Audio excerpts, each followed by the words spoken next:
All right, let's dive straight into this explainer and tackle what is arguably the single biggest hurdle language learners face, feeling completely isolated. If you're trying to learn a language right now, you know exactly what I mean.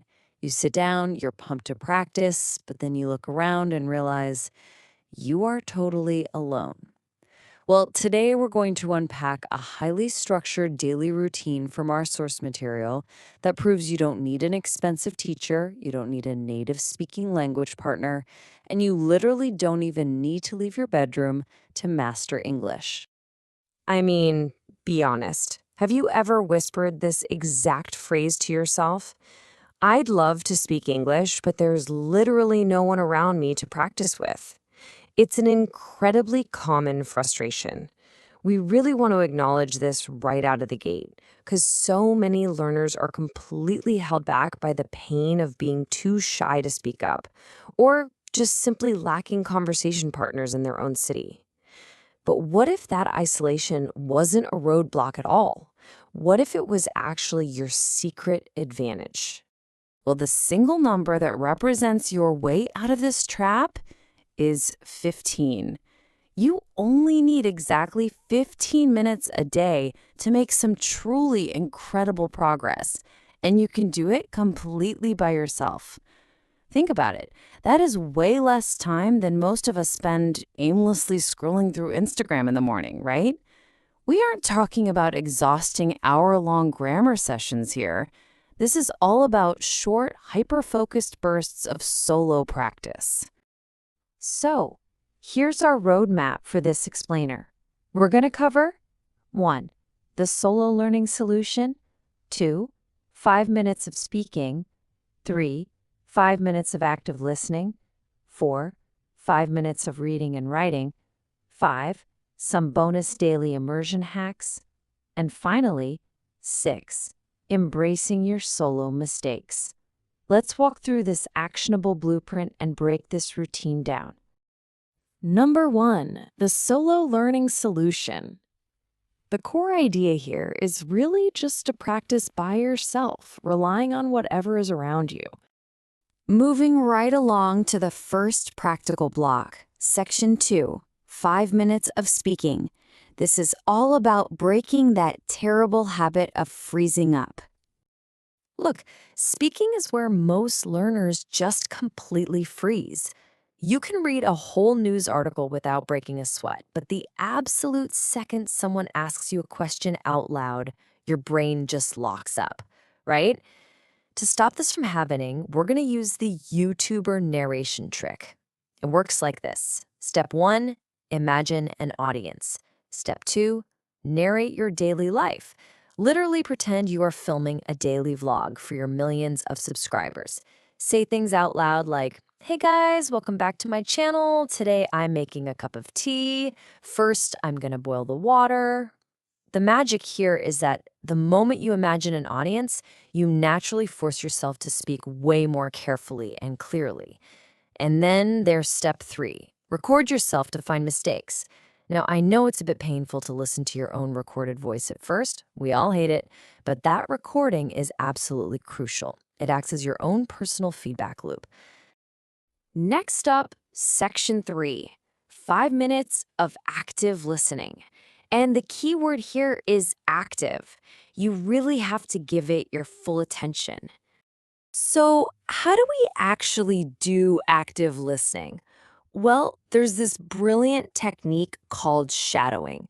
Shadowing is basically pausing an audio clip to repeat a sentence out loud, actively copying the speaker's exact rhythm, their speed, and even their emotion.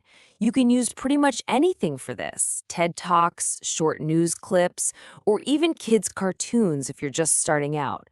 One fantastic trick from our source material is to use movies. Just pause your favorite scenes and try to deliver the line exactly like the Hollywood actor did. You can even practice your English by perfectly imitating the dramatic emotion of a cartoon villain. It sounds silly, but doing that makes the learning incredibly memorable.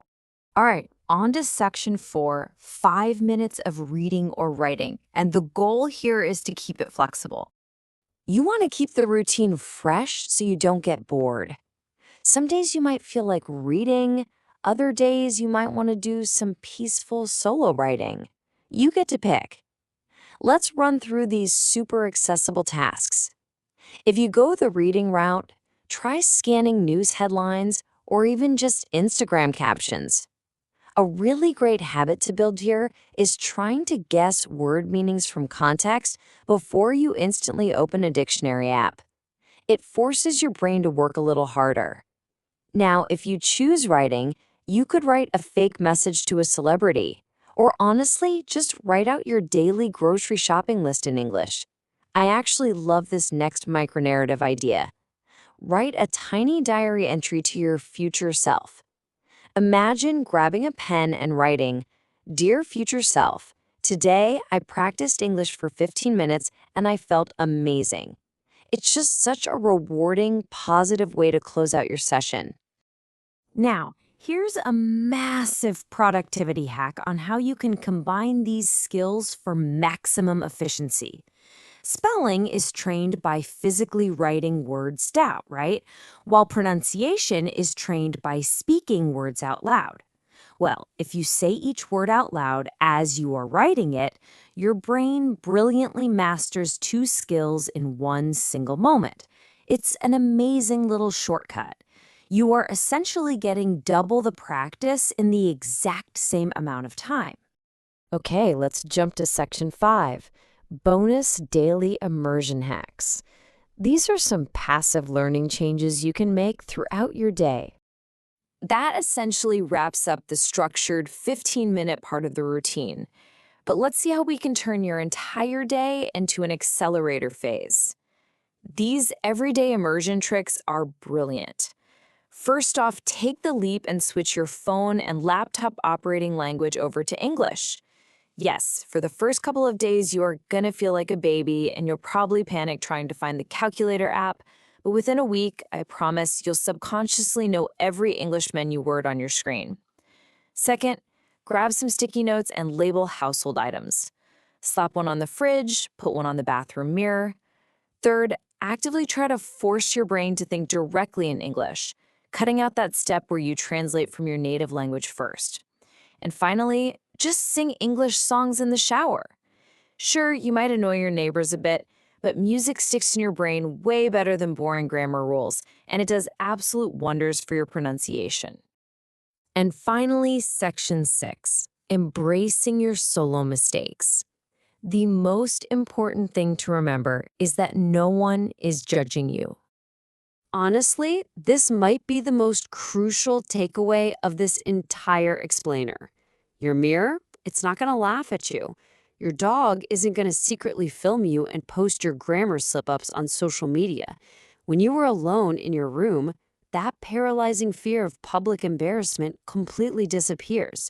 You have to remember that literally every single fluent English speaker today made thousands and thousands of mistakes to get there.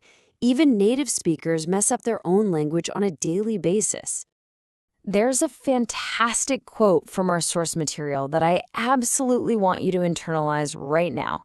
Mistakes aren't failure. They are proof that you're trying. You really need to act as your own encouraging personal coach here.